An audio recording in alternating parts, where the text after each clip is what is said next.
So next on the program is our first official part. Let me just check, make sure everyone's here. Nina, are you here? I'm here. Paul? I'm here. Ruthann? Yep. And Holly? Yes, hi. Great, we're all here. Okay. This is Lisa Wallenberg speaking. I am the Public Services Librarian for the Allen Library at the University of Hartford. I'm also the Vice Chair / Chair-elect of NEMLA, which means that I'm Chair of the Program Committee, so that I am your MC for the day. And our first session is a panel discussion titled, I have an MLS, not an MBA, a panel discussion on management for music librarians. So let me go ahead and share my screen here.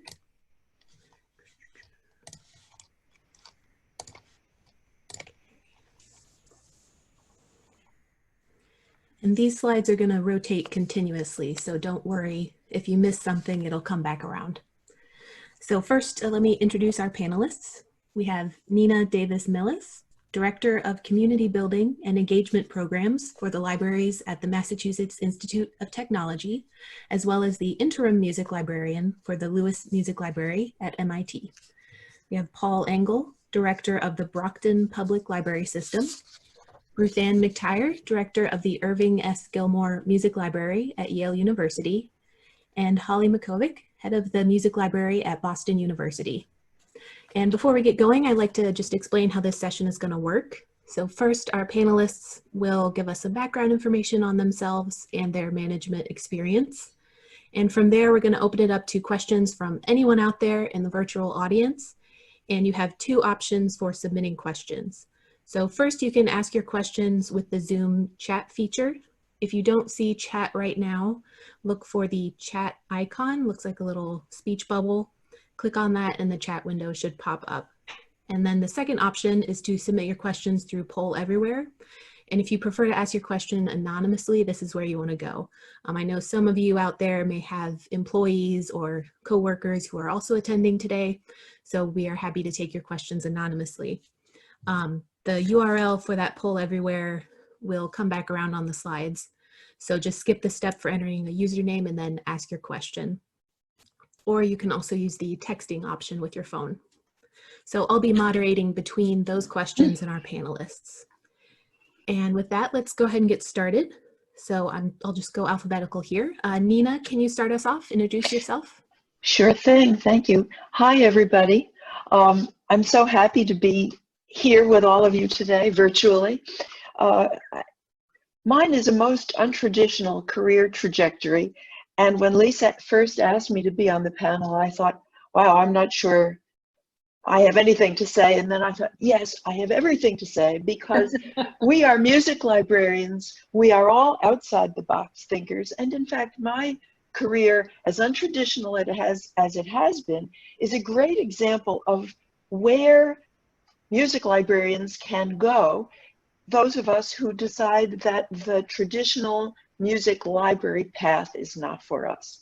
So I just want to say I am a proud graduate of Wesleyan University. I began my career as a music librarian at Juilliard and then at SUNY at Purchase and Manhattan School of Music. I came to MIT in 1985, intending to stay 2 or 3 years.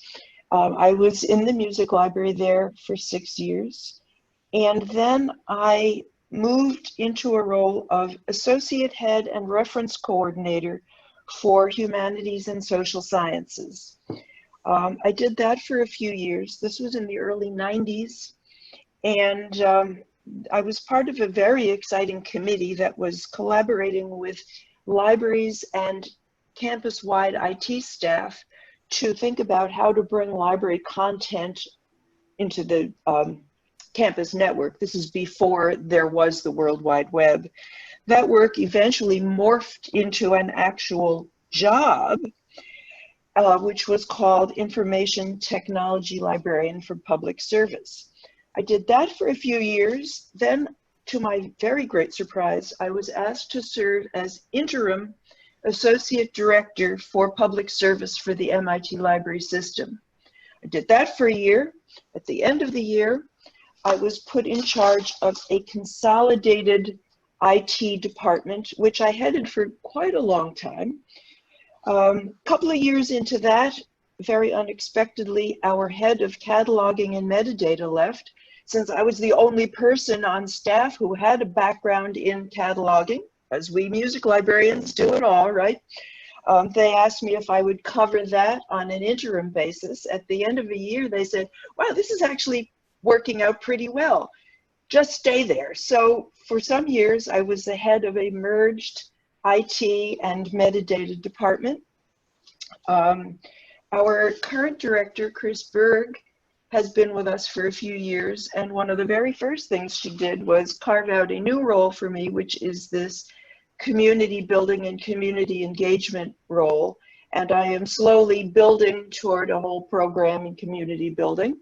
So, and meanwhile, our music librarian left, and I'm come full circle back in the music library. So that in a nutshell is me. Paul, I guess you're next alphabetically. Good morning, everybody. And thank you for inviting me to be on this panel. And for those of you who don't know me, I'll try to explain why the director of the Brockton Public Library System is on a panel with the Music Library Association, New England chapter.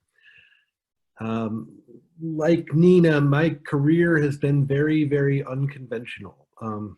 I started out my professional life at the age of 16 playing bass in R&B and blues bands and through upstate New York and Pennsylvania. I got the attention from doing that or many of the musicians I worked with at that time got my attention in how they were able to communicate music. And they had one thread in common, and that was they all, at some point, spent some time at the Berklee College of Music. So I decided after high school to attend Berklee as a bass major, performance major. And I left after a few semesters and went back on the road because I figured I was a 19-year-old kid who had no idea what being a performance major meant.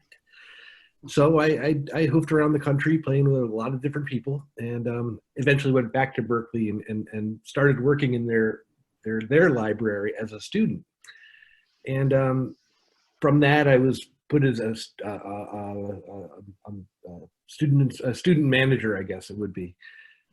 After graduating from Berklee, I went down to North Texas and I worked in the music and the science libraries down there. I got my MLS down at North Texas. I came when I was just about to graduate. I called my old boss, Gary Haggerty. I don't know if Gary's on this call or not, but hi, Gary, if you are. And told him that I needed to get out of a practicum. The unpaid work that I was already doing and getting paid for. So Gary said, yeah, I can write that letter, no problem. And he asked me what I was doing, and I said, well, I'm about ready to look for a job. And he says, well, I'm up here, and I desperately need a catalog librarian. And I said, how about me? And he says, okay. And so by the end of that conversation, I had a job as the first catalog librarian at the Berklee College of Music. And that was in 1995. So from 95 until 2016, I worked at Berklee in a number of capacities: catalog librarian to associate director or assistant director to associate director. And then I ended my career there with an 8 or 9 year stint as the director of the Stan Getz Library. Throughout that first part of my career, there was never an instance where I didn't have a management role of some capacity. When I was a cataloger, I was managing students and one assistant. When I jumped up to assistant, I got a few more paraprofessionals under me. A lot of these positions I was creating on the fly because literally our library started at that point with me and Gary. So everything was being built as we went along. When I associate director and into director, more professionals funneled underneath me. And the other thing that you got to remember about management, and this is really crucial, is like people think about management as managing people primarily. That's at least that's where my head goes first. But there's a lot of different aspects of management that you got to consider. The personal management is important and certainly a vital to a good manager. But you're also managing projects. You could be managing a renovation project. You could be managing a project of digitization project, or managing the people that are managing those projects. You eventually, if you're in this game long enough, you're going to start managing budgets. You're going to do financial management. And I don't know of many people early in their career who have much experience with financial management. But when you get further into your career, when you're 25 years in, and you're running an entire city's library system, I'm managing a budget close to $3 million, and hopefully that will be my budget next in 22. We'll see about that. And then you also have to realize about management that you manage in two directions. You manage up and you manage down, and you have to be able to do that with some agility. And so those are my takeaways from 25 years of managing all those aspects, starting with people, moving into projects, and then financial. Right now, I am the director of the Brockton Public Library System, and I've been here since 2016. And I can talk offline about that, about my experiences with anybody that wants to hear about it, because I've had some really unique and exceptional experiences down here. Thank you very much. I'm not sure who's next alphabetically, but would that Ruthann? be Ruthann?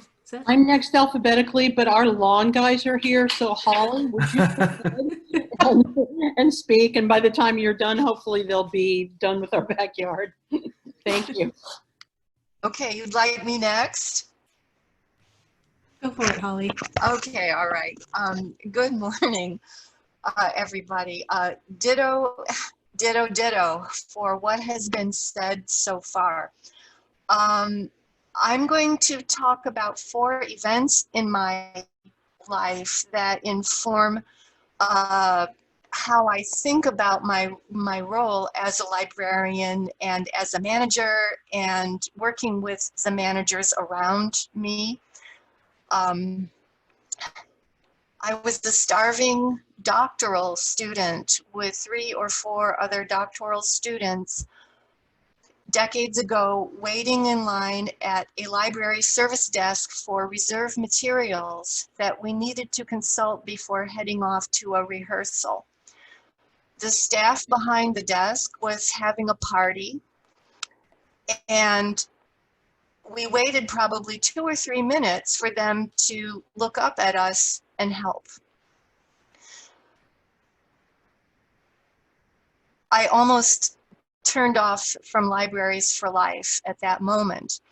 So whatever your situation is and whatever you can control, give your users the gift of acknowledging them. They are not invisible.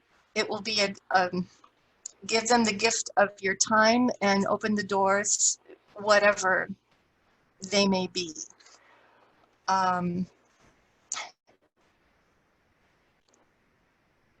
A decade later, I was working, assisting Michael Ochs at the Harvard Music Library. And I just want to give a shout out to the vast community of Boston area music librarians. Goes back to the 60s, the 70s, and the 80s. And one day I was feeling quite put upon. I was very, very busy. Next door, I could hear Michael on the phone cackling away as he does, friendly, engaged, talking. And I went in there after a couple hours. I said, gosh, Michael, what are you doing all day? And he says, I'm talking to people. I learn by talking to people. And I thought about this. He was talking to other faculty members, other librarians, helping people with editing projects, steering donors. He was able to bring people to yes. He was able to gently bring people to no. And he modeled for me the value of being even-tempered, juggling many things at once and learning. It sounded like he was doing the talking, but no. He was always listening and looking outward and learning. Later in Simmons, the very last class I took at Simmons was with Jim Matarazzo. About 3 or 4, and the class was called Special Libraries. And I thought, wow, music is special, you know, this is gonna be easy. Jim, about 3 or 4 minutes into the class, introduced the notion of corporate librarianship. And in a flash, the centrality and the importance of music libraries above all other libraries. And academic libraries in general was really put into perspective. Jim was viewing the roles of libraries from the point of view of value and cost centers. And what could be a bigger cost center, you know, dollar for dollar, than a music library and running archives. And so it changed how I thought about the value of what we do, and is it understood by others, and also rethinking my own assumptions about what I consider to be valuable. And finally, about 10 years after that, and this happened in the 90s, and it goes back to the time that Nina was talking about the internet, the development of the web. What was it meaning to libraries? And some faculty alumni who had relocated and were teaching down at the University of Costa Rica, and it's a long story, but somehow they decided to bring me down to consult for that university library system and set them straight. Okay, well, and I went down there for 2 weeks, and I studied every department, every academic department on campus. I was in and out of every building. I talked to the IT people inside the library system, you know, what was happening with acquisitions and the transitions going on in the catalog and so forth and so forth. And everything looked pretty familiar to me. I could see so many analogies with what was going on up in the US, and what I had learned at Harvard, what was happening at Boston University. And on the afternoon of day 9, I had a clipboard full of information, and I was meeting the president of the university, and I walked into his office, saw a white harpsichord in the corner, and I thought, well, this is nice. And he said, well, what do you think? And I put my clipboard down and I said, honestly, almost everything that is needed is happening. It's here. And there are a couple, I have a couple questions for you, maybe a couple suggestions, but isn't so much of what's needed really right here under their noses? And he said, yes. And I said, well, why am I here? And he said, because sometimes people need to hear it from somebody else. And so I thought, and yes, I made the presentation the next day and submitted my report and so forth. And there was a lot to talk about, but it was a lot that was positive. And what I learned from that experience is to try to ask myself, what's here that we can use and learn from that's already under our nose, or that we can rethink, but also you've sometimes got to hear it from somebody else. And we are at this point at Boston University. We now have new leadership in our administration. We have new leadership in our libraries. So somehow we will go forward with what's here under our noses, and with the new people, our new people that we're so happy to welcome to come in, so that we can hear we can hear ideas and learn from somebody else coming in from the quote unquote outside. They're not really outsiders, but yes, it's that wonderful viewpoint. So that's what I have to say. Okay, I guess it's over to me. So, of course, now they're edging right up by the house, but you know what? We'll deal with it. So it won't take long. I apologize for that. Maybe the dogs will start barking too. So is my video on? Yes. Okay. All right. Good. Cool. Good morning, everybody. Gosh, my three colleagues have already covered so much. It's really wonderful to hear everybody's stories. Nina reminded me of something that Paula Matthews said years ago, and some of you have heard me repeat that story a lot, and probably a lot of others. But Paula said that one reason that music librarians are so good at what they do, and why in many instances music librarians move up in administration, is that we're all used to playing in ensembles. We're all used to working together for a common goal.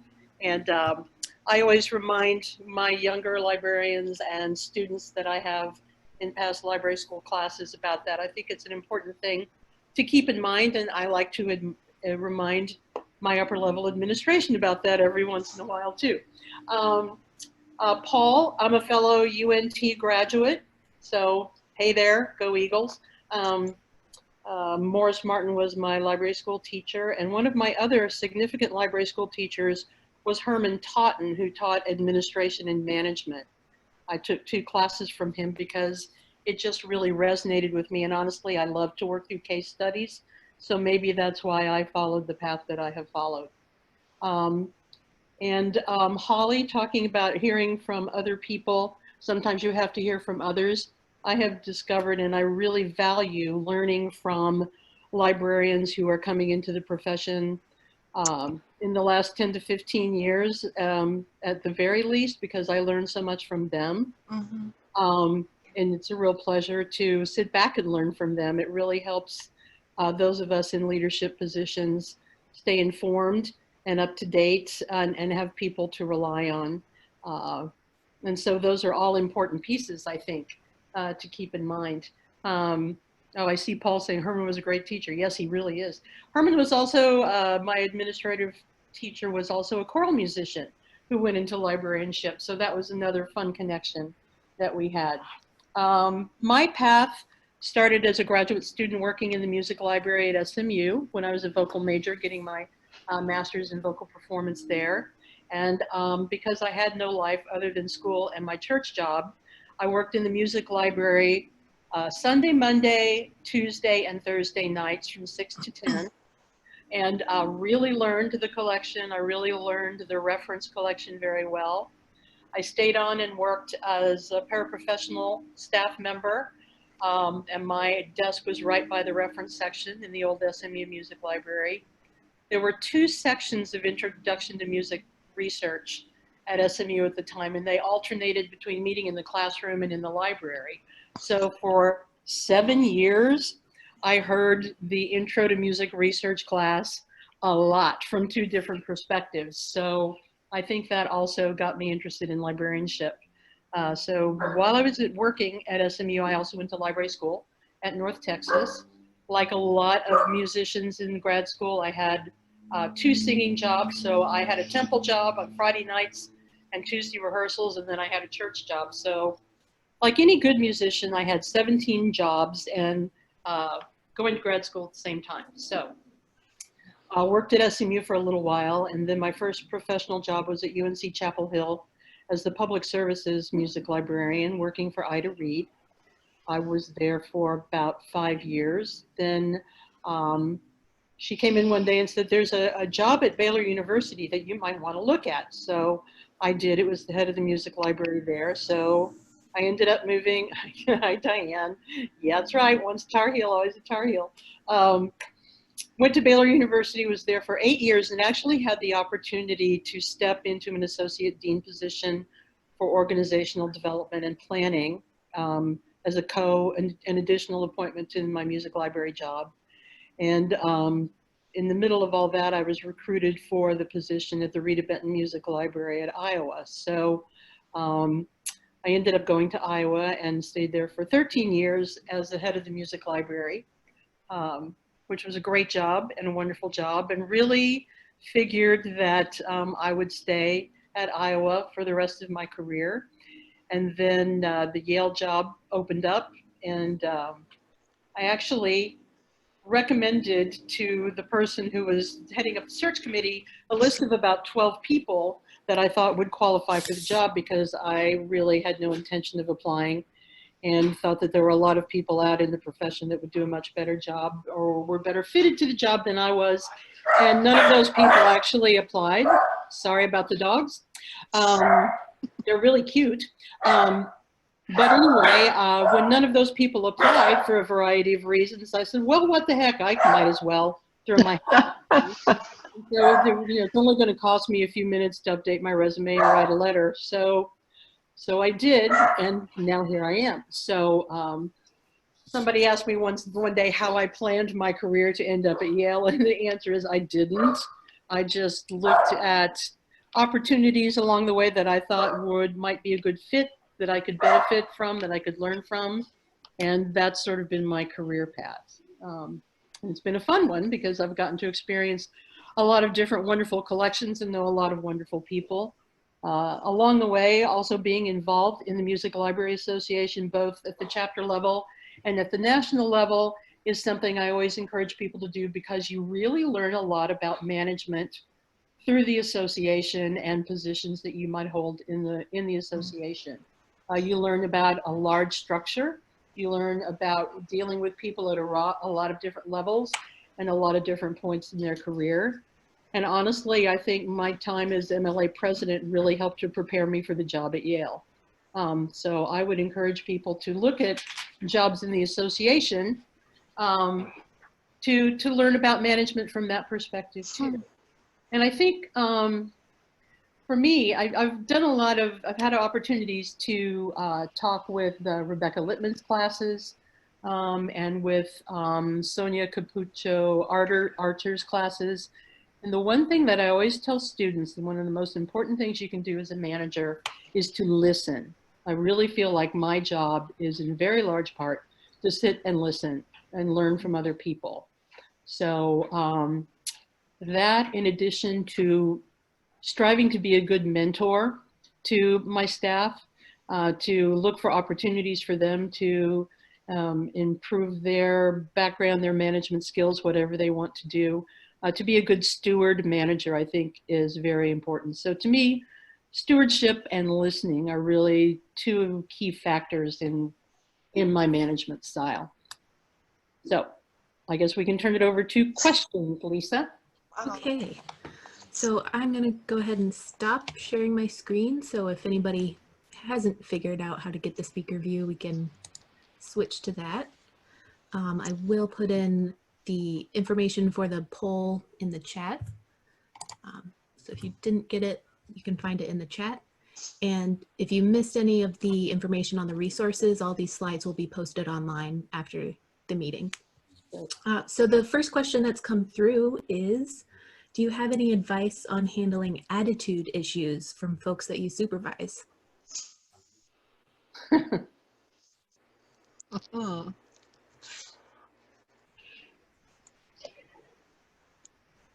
a tough one. Well, I can tell you one thing about attitude issues from the public sector, which I think I've encountered more in that regard in the public library sphere than I ever did at Berkeley. One thing I could say is it goes back to, it kind of echoes what's been said already about listening to people. What I try to do when I'm talking to anybody or when I'm approaching anybody, especially if it's for the first time, is I try to meet them where they're at, if that makes sense. You know, because you might have I have a woman that works for me who's very high strung, and I'm not really a hands-on manager, but she really needs a lot of direction from me.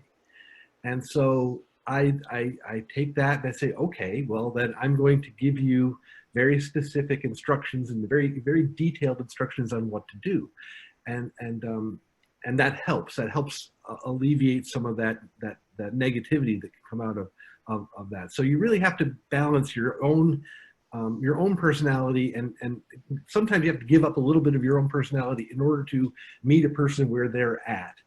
And you also have to grow a very thick skin, because people will say things to you and they may not mean that, you know, and you know that, and you have to be able to let some things just roll off your back a little bit. It's not an easy thing to do, and sometimes you feel like kind of a low budget psychiatrist or psychologist, but it's important, I think, to be able to have that ability to reach somebody or meet somebody at their point and emotionally and where they're at that time, and give yourself up a little bit for that. So there's my thought. So I very much agree with what Paul said. When I encounter a colleague with an attitude, usually, and nobody goes into library work for malicious reasons. There isn't enough money in it. We are all in this because we wanted to be part of a good thing. So clearly this person with an attitude is disappointed about something, is angry about something. Often it is worth, getting back to what Ruthann said, it is worth taking the time to listen to that person, help them explore and explain what they're so angry about. Why are they disappointed? Where's the mismatch between what they wanted and what they got? Sometimes you can help bridge that, and sometimes you can't. Sometimes it isn't going to work. So I think listening, exploring, trying to get things to a more positive outcome, and then if you can't, just being very honest and say, you know, you and I have been talking about this a long time. It's pretty clear to me that your needs and the organizations are not aligned right now. Where do we take that? How do we make that work for all? Mhm. That's a good point. I'm remembering a time years ago at another institution where I worked that a relatively new staff member who was the public services person was really irritated that he didn't have time to work on projects and things. And once I sat down with him and said, remember, first of all, if the students didn't come bother you, you wouldn't have a job. So they're the reason that we're here. And sometimes it's just putting it in perspective for them, along with what you say, Nina. You know, and once you open their eyes to, you know, your library work will be there tomorrow when you come back, but the patron might not come back. So I think those are all things to keep in mind. I agree with all of this. I realized, and often too late, but hopefully not way too late, that sometimes an unhappy employee is conversing with their colleagues, or there's something happening inside or on the perimeter. And the sooner that you can recognize that in a gentle way, and again, have that conversation, but in confidence, and give the confidence to have that conversation. So there's a time to intervene. And I have not always seen that time. And there have also been times where I regret not intervening because what I was aware of what could be happening was not in my chain of command or directly in my department. So I think this is something that I know this is an area I feel like I have awakened to this area sometimes in the nick of time and sometimes just too late. So yes, a conversation, and in the more confidential, the better. You know, the way that Michael Ox sort of saved me from myself, you know, by my asking him, well, you're having a great time. What do you do all day? You know, it's that was an example of, I see now, he, very skillfully how he intervened, you know, and taught me something through a conversation. So I think this is a huge issue that really impacts our readiness to cope with realities, to be open to change, planning, anything. Mhm. Thank you all. I think we'll move on to our next question, which is, what are your 2 best arguments managing up for persuading upper management of library value, since we cost them money? I always ask them if they can read music, and I hand them a picture of a Charles Ives manuscript and say, would you like to decipher this for me? And then they go, okay, never mind. So that's the short answer. But I mean, the musical expertise is key that we all have to keep in mind. And it's a battle that I think we're all fighting more and more with upper level management as we look at, I get asked a lot why we have to have a separate circulation desk point when we're physically within the main library. So that is one thing that I use a lot for managing up, and I need to think about some more. So I'll let my colleagues talk.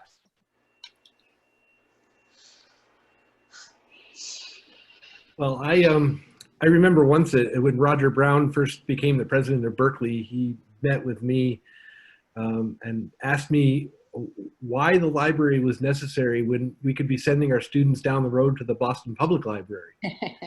And so I had to quickly come up with an answer. And I said, well, President Brown, Berkeley students pay a lot of money to come here, and you want them to go up the street and use a public resource?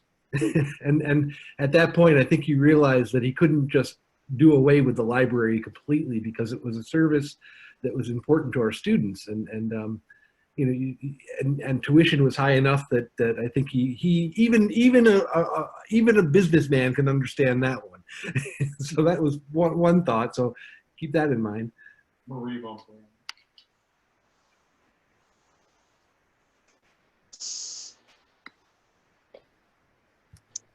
I would say that at Boston University, well, we are situated in the middle of the main library. So much of the great stuff that we have actually is needed by people a nasty walk down Commonwealth Avenue and through intersections down the street.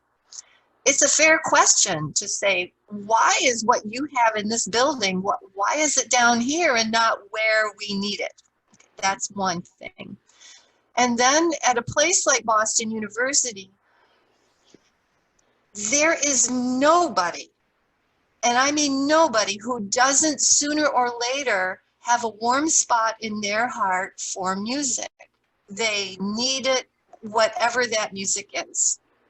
So they may not need our library. And I think our challenge is how to make our music and our sound design, all of that, tie it into the passions and the research directions that are emerging up and down campus, whether it's the School of Social Work and the music education, early childhood music research that's happening there. It's endless.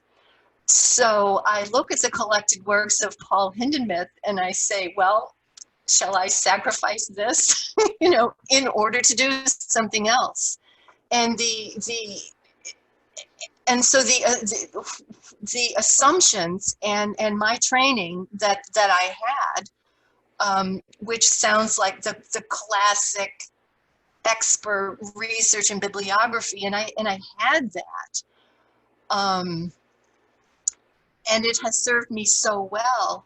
That very foundation, it is so painful to realize, like, whoa, that's only one stone in this building or this bridge that we're trying to figure out how to build. With the university that is striving to keep up and do new and different things. And this doesn't mean we let go of what we learned the hard way about the Renaissance and how that information was organized. But I think all the time, you know, how can we somehow be all things to all people and make it cost effective, right? So. When I left the Manhattan School of Music, I was the director at Manhattan School of Music, and I remember thinking that one of the great joys about not being the director anymore would be that I would no longer have to be the one constantly trying to educate the management of the school as to why, yeah, they really did need a library. So in fact, I haven't been the one charged with making that argument for a very long time. Certainly, I think we are all worried about that, right? I mean, we would have to be. Yeah. One of the things that I see at MIT is that given the overwhelming volume of information coming at us, there is a tremendous value in the service aspect, the curation aspect, the selection aspect. Yes, there's a universe of information out there, but I know this community. I have selected this body of information for you based on our relationship. That's very powerful. Mm-hmm. I will also say that 30 plus years ago, when I entered this field, the role of the library was to bring information from the world into the school. That's flipping. For a lot of us, the role increasingly is gathering information by our own authors, performers, community members, and making that information available to the world. So that's also a really powerful argument for a school. The whole open access movement and our role in providing that stewardship and that environment is also very important. Okay, let's move on to the next question, which is coming from Marcy. It says, having worked for both Holly and Paul, she can attest to their skill in allowing their employees to flourish. Can you address how to encourage that and create opportunities? Oh. Want to go first, Holly? Oh, okay. Just yesterday, Marcy, I was mentioning you to another library colleague as versatile and ready and capable. You know, it's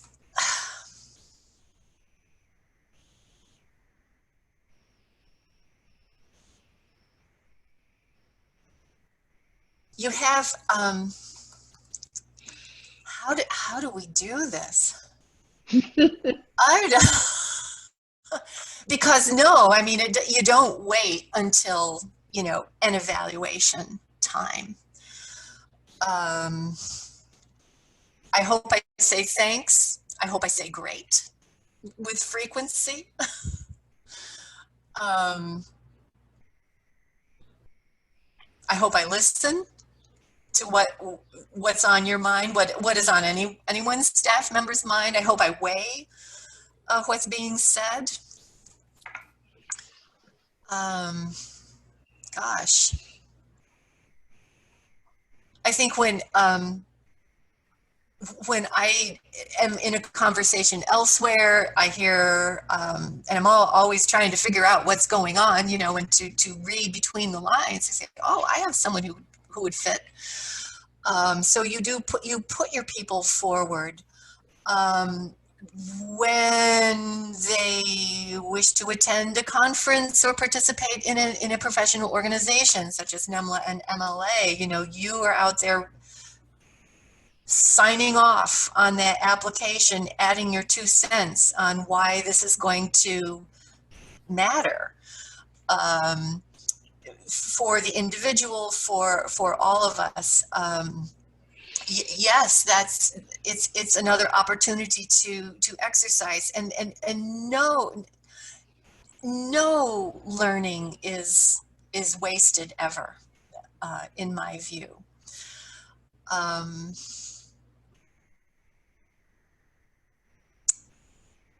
I think No, it's. I'll stop here. I'll say something. Maybe you'll trigger a. I was just thinking that it's really been beneficial to be able to present a case to upper level administration on why sending members of my staff out to do professional development benefits the whole library. Yeah. Not only my own, selfishly for my own library, but also bringing back knowledge that benefits other parts of the rest of the library system.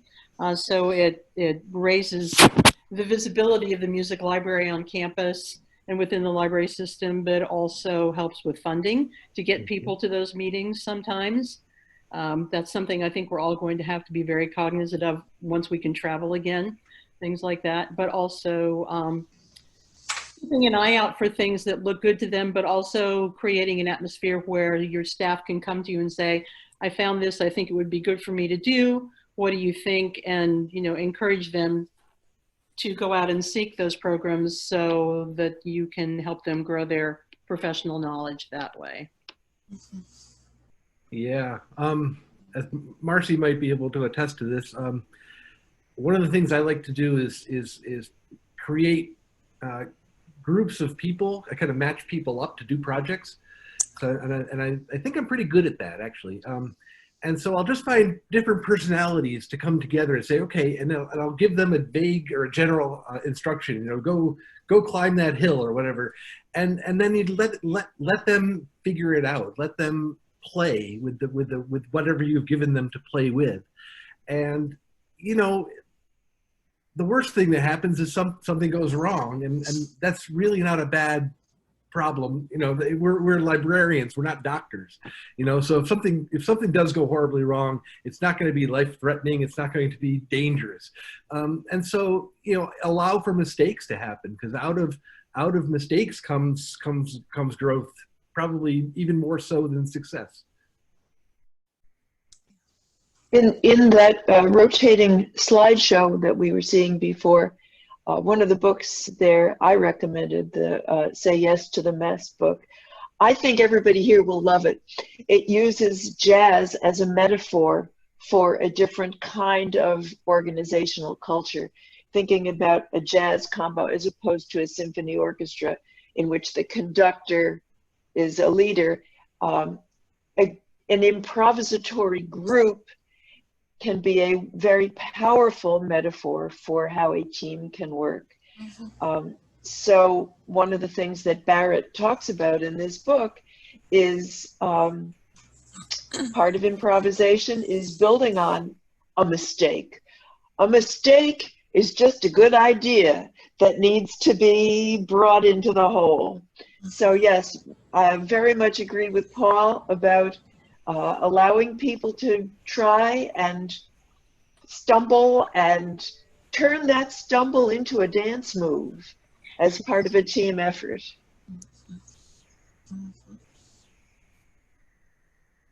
Okay, we'll go ahead on to our next question, which is about balancing between the university libraries and the School of Music. So do you have any advice on walking the line between these two entities when they both see you and your collections as belonging to them?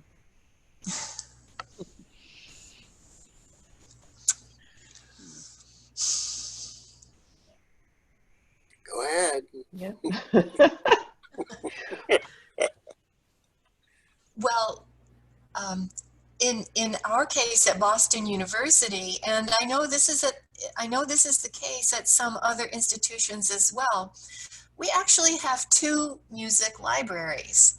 So there is the performance library, which is situated on the 2nd floor of the School of Music. And it is physically smaller than we are, and their role is critical, however, to the performance cohort within the School of Music. They do the rentals, they do the choral scores, they're always getting ready for the next production, the opera, and so forth and so forth.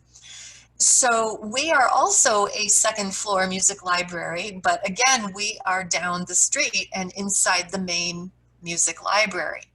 So traditionally, we also have a giant score collection, all kinds of special and archival related material, and can serve to an extent, the ethnomusicology cohort, and certainly what we would consider traditional musicology.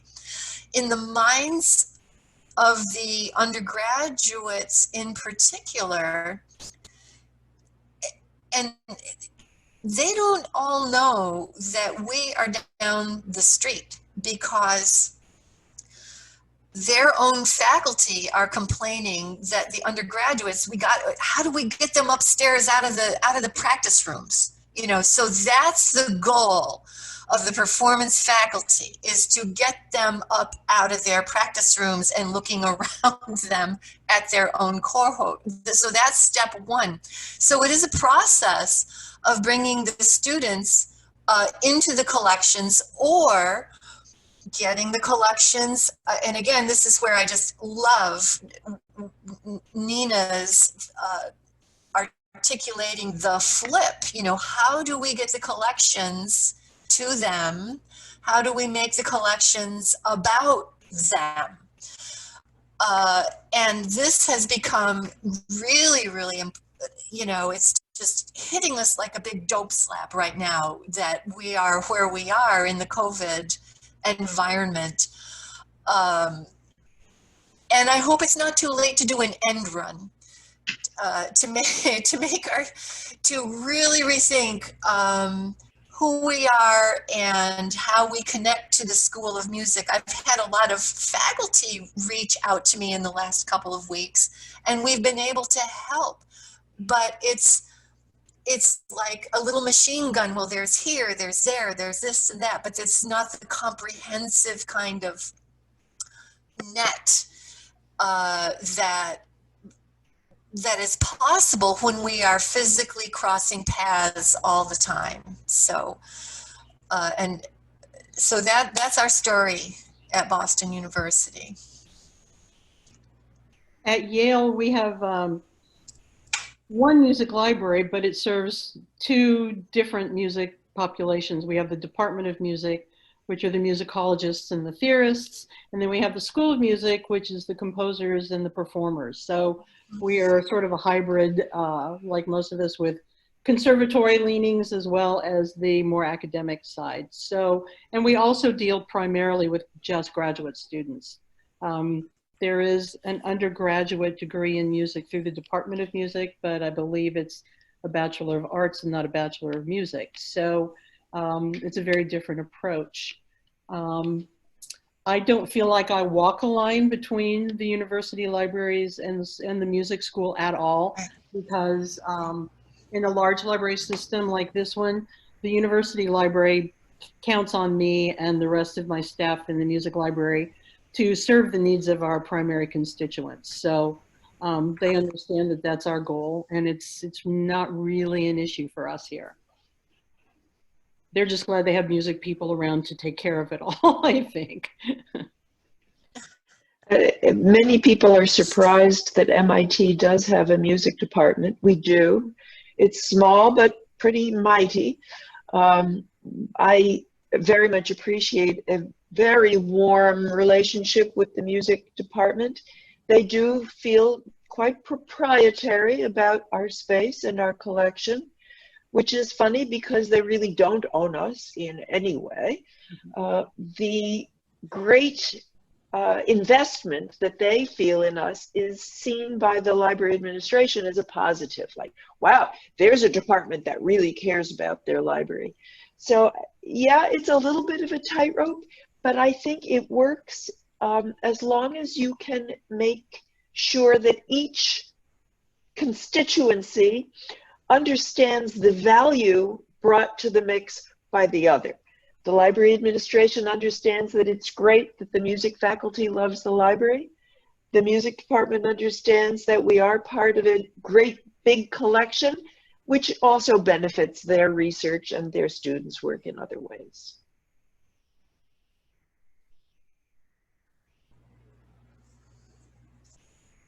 Okay, we can go ahead and move on, I guess. So this is circling back around to the attitude question. So how do you think racial, cultural, and generational dynamics influence the perceived attitude?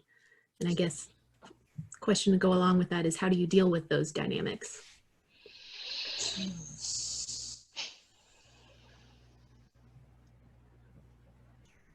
Well, we treat everybody like a human, I hope, to begin with, and recognize and respect those differences and incorporate them into how we work. At Yale, we have a stated code of ethics and guidelines about mutual respect, not just for the staff, but for anybody who walks in the door at the music of the whole library system. So there are expectations for behaviors and levels of respect that are in place, and everybody's very much aware of them and acts on them in a really lovely way, I think. So to me, it's just treating everybody the same. My first boss said, you treat everybody the same who walks through the door, whether it's the janitor or the president of the university. And I've tried to follow that. And I think most of my colleagues have tried to follow that too. So that's the way I approach it, at least. And I think that's the way a lot of my colleagues approach it. I completely agree, and it sounds like Morris Martin, you know. Yeah. Yeah, you have to really, really treat everybody equally and with respect, and you're right, anybody. I mean, I'm in a public library system now. I have a homeless population in Brockton. They're always in the library. You know, even when I was at Berkeley, there was a homeless population hanging around Mass Ave and Boylston Street. I got to know them. I know them by their first name. When they come into the library, I say, hey, how you doing? And you know, that's just what you do when you meet somebody. You treat them with respect and with kindness. And that, the more you do, the more you are the model. People are gonna, if you're at the top of the food chain in your library, you know, you're the model. People will follow what you do. And so you have to, it has to start with you, the manager, and you can change cultures if you really, really put your mind to it. Really good point, Paul. Yeah. Thank you. Yeah. As I was preparing my mind for this discussion and thinking about what in my background has helped me become the best manager I can, one of the things that kept coming back to me is diversity training and any kind of training that has helped me be a better version of myself, be a more mindful listener, and be more self-aware. I very much feel that these interactions that we're talking about that cross age or culture or identity lines, there's only one half of that interaction that I can control, and that's me. The attitude also is, I'm part of that mix. How do I come across? And I need to be sensitive to the fact that people are coming from their own context, their own culture, their own fears and vulnerabilities and expectations. I may not be perceived by everyone the way I would like to be perceived or the way I expect to be perceived, and that's an educational moment too. But it has to start with how I show up every day, what kind of welcome I present, and what the way I expect myself and my staff to treat others and to be treated. Very well said, Dina. That's Yeah. and the diversity training is crucial. That's a great point. Yes. And it's always a work in progress. We all screw up occasionally, and when we do, own it, learn from it, and be brave enough to get in there and try again next time. Well said.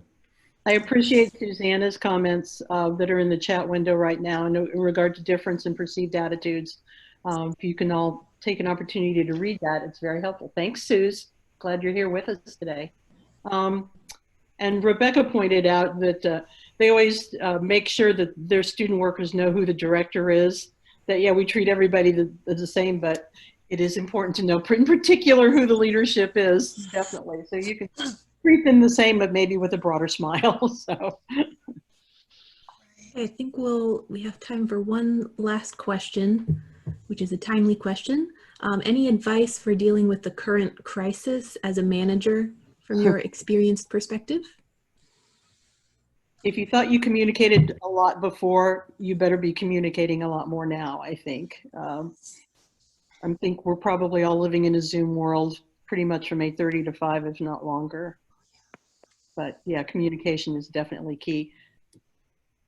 Yeah, and what I'm doing in this is I am making sure that we the library system are collaborating with as many entities as we possibly can in the virtual world. So I'm collaborating with the local TV station, collaborating with the local radio station. I'm collaborating with the Metro South Chamber of Commerce. We're putting on events virtually. I'm doing everything in my power to make sure the library stays relevant and stays locked into the community. Because if you're locked into the community, it's going to be a lot harder for administration people to limit you financially or cut your wings. So keep your library engaged right now and use every virtual tool you have in your book to do that. That's my suggestion. There's a lot of commercials for Dieta Jones right now. And if you have not taken advantage of a Dieta Jones course, do it. Whether it's about diversity and inclusion or management. So thanks for bringing those up in the chat window. I found myself having a mental thunderstorm. So many things were crossing my mind all at the same time. And I was having a very hard time prioritizing my thoughts. And I started early on to keep a little diary of what I had to do, and then things that would cross my mind, and put them in the margin to follow up on or to ask about later. And the first week that we were into this, I made the mistake of thinking that I would be able to organize it all in my head and remember these moments for when we all got back together. And that's when I started the diary, when I realized this was going to go on for a while. There's way much more that we need to be thinking about that's going to unfold in different ways over time. So I'm still looking for a way. I was telling my boss, I said, you know, if there was only a way to notate all this as if we had a musical score, right? We could see everything that was happening and that was unfolding in time, and when this voice would come in, when this would exit, when it would all come together or repeat, or a new theme would come in. So the diary is my stab at that. Great idea. Gantt chart, yep. Yeah, yes, yep. Yeah, Holly, great points. And you know, yes, document everything and report what you're doing up to your leadership so they know what you're doing. Or even what we are thinking if we cannot do yes, it, you know. Yes, exactly. But I think that's the other thing, is that in some ways this has been a real, it's like, oh my gosh, I am, you know, what can we go ahead and do, and what must we, you know, I won't say be helpless with, but just, you know, well, stand down and cool off or rethink this, you know, the time will come. So it's all it's a really big recalibration in every way. And Paul, I just want to say, you know, what a role for the public library and the media and the communications and all of that. This is such a moment for public libraries in particular. Let's hope so. Well, yeah, yes, let's hope so. I like it. I like the attitude, Holly. Thank you. Yeah. I want to, this discussion is giving me a flashback to when I was a library school student and was lucky enough to get an internship at Juilliard, which turned into my first job. And while I was still an intern there, the then head librarian, Bennett Ludden, I was agonizing about the economy had taken a downturn and I was afraid I'd never get a job. And he said, you know, in my generation, it was the Great Depression. Now your generation is dealing with this. We'll get through this. You'll be fine. That's what I have been saying to my own adult son and to all the students I talk to. We will get through this. You will be fine. You'll be differently fine from the way you expected to be 6 months ago when you were looking forward, but we will get through this. Hang in, that's my advice. We'll get through it. All right, so that is the end of our hour. I'll wrap it up. There were a few questions that came through that we didn't have time for, so I think I'll put those in a Google Doc and make them available to our panelists to answer separately, and then we can put those answers online.